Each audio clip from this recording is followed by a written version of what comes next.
Vous écoutez Dans notre communauté.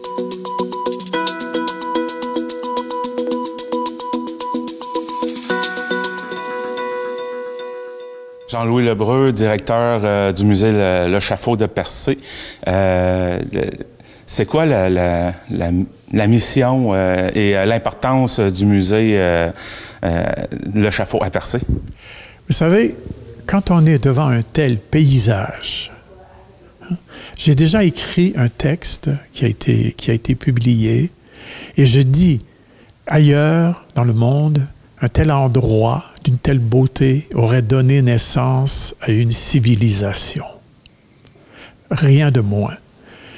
Mais il n'y a pas eu les personnes pour développer cette vocation, malgré toute la présence de ces artistes qui fréquentent Percé depuis, je dirais, les plus connus depuis la fin du XVIIIe siècle. C'est ce qui m'a toujours fait dire aux gens qu'avant d'être touristique, la vocation principale de Percé est artistique. Pourquoi est-ce que dans le monde entier, tant de gens vont admirer telle ou telle œuvre de tel ou tel peintre?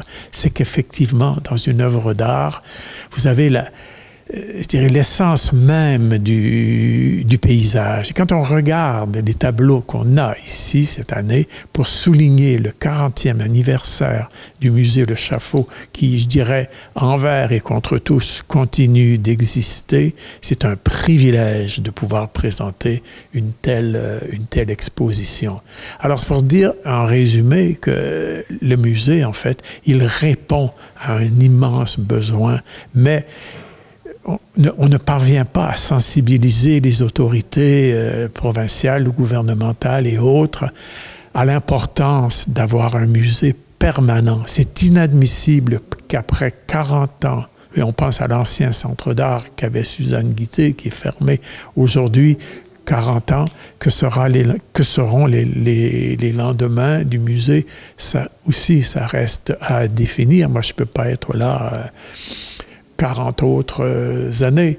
Et c'est ça, en fait, qui fait que il doit, dans un lieu pareil, avoir un lieu entièrement consacré à cette vocation artistique. Pourquoi André Breton, quand il est venu en 1944, s'est laissé prendre par la beauté du paysage? Il a écrit une de ses œuvres majeures, Arcane 17. Yvan Goll, quand il est venu, l'écrivain alsacien, 2 ans après, qui a écrit aussi tout un long poème. Les grands ont tous été inspirés par Percé. Qu'est-ce qu'il faudrait faire pour convaincre les différents gouvernements de mettre en place un musée permanent ici à Percé? Vous savez, on a fait des essais. Et un jour, le ministère de la Culture et des Communications m'a répondu, on ne voit pas l'intérêt d'avoir un musée à Percé, puisqu'il y en a un à Gaspé et qu'il y en a un à Bonaventure. Et je ne me suis jamais gêné pour dire que c'était faire preuve d'une ignorance crasse à l'égard de la richesse du patrimoine artistique de Percé qui continue de s'enrichir. Pour une exposition comme celle de cette année, du ministère de la Culture et des Communications, et je ne me gêne pas pour le dire, nous avons 0 sou. J'ai même écrit une lettre à notre premier ministre, rien. Ça ne l'empêche pas, lui, de prendre des millions pour faire de la Villa Frédéric James son espace bleu. Il n'a pas demandé aux contribuables si ça les intéressait, puis si ça ne les intéressait pas. Lui-même, non. Il n'est pas venu au musée. Viendra-t-il? Viendra probablement pas. Alors, il n'y a pas l'intérêt au niveau politique pour créer un musée. Alors, quand on vous fait une réponse comme celle-là, parce qu'il y en a un à Gaspé et un à Bonaventure, c'est ignorer ce à quoi Percé a donné naissance. Et vous allez en ville, vous avez des fois 3 musées les uns à la suite des autres, parce que c'est politique, en fait. Il suffirait que quelqu'un, un jour, au provincial, décide, ben non, on va faire quelque chose, on va créer un bâtiment qui sera entièrement consacré à un musée dédié à la vocation artistique de Percé. Et là, le problème sera réglé. Parce que justement, les deux musées que vous venez de citer, musée de Gaspé et celui de Bonaventure, ont des vocations quand même qui sont fort différentes de celui de Percé.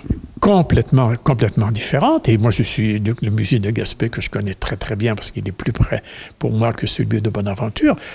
Quand je peux collaborer, je le fais volontiers. Je connais très, très, très bien le président du conseil d'administration du musée de la Gaspésie. Quand on peut travailler ensemble, on le fait. Et effectivement, ils ont une vocation historique, ce qui ne les empêche pas de présenter des expositions aussi sur d'autres thèmes à certains moments. Le musée acadien à Bonaventure a aussi le musée acadien se définit par le mot acadien et tout ça, tandis qu'ici, c'était véritablement un musée.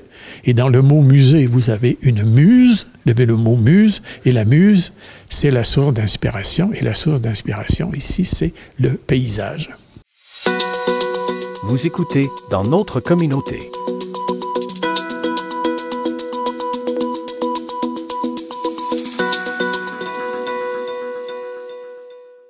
La télévision communautaire de Grande-Rivière tient à remercier le gouvernement du Canada, par l'entremise de Cactus, pour son aide dans le cadre du programme Initiative de journalisme local. Vous êtes amateur de sport et vous recherchez l'excellence? La collection Printemps-été est arrivée chez Excellence Sport de Grande-Rivière.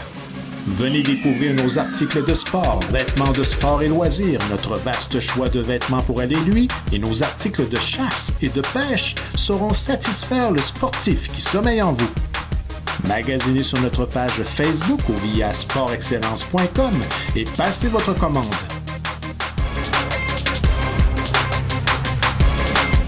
Pour plus d'informations, contactez-nous au 418-385-2345.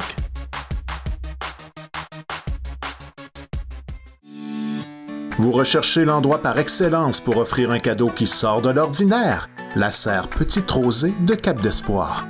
Pour souligner de façon particulière un événement qui vous tient à cœur, pour des conseils judicieux et la certitude de dénicher un cadeau qui marquera l'imaginaire, faites confiance à nos produits de qualité. Service de fleuriste sur place. Pour un service courtois et des conseils avisés, venez visiter la serre Petite Rosée de Cap-d'Espoir.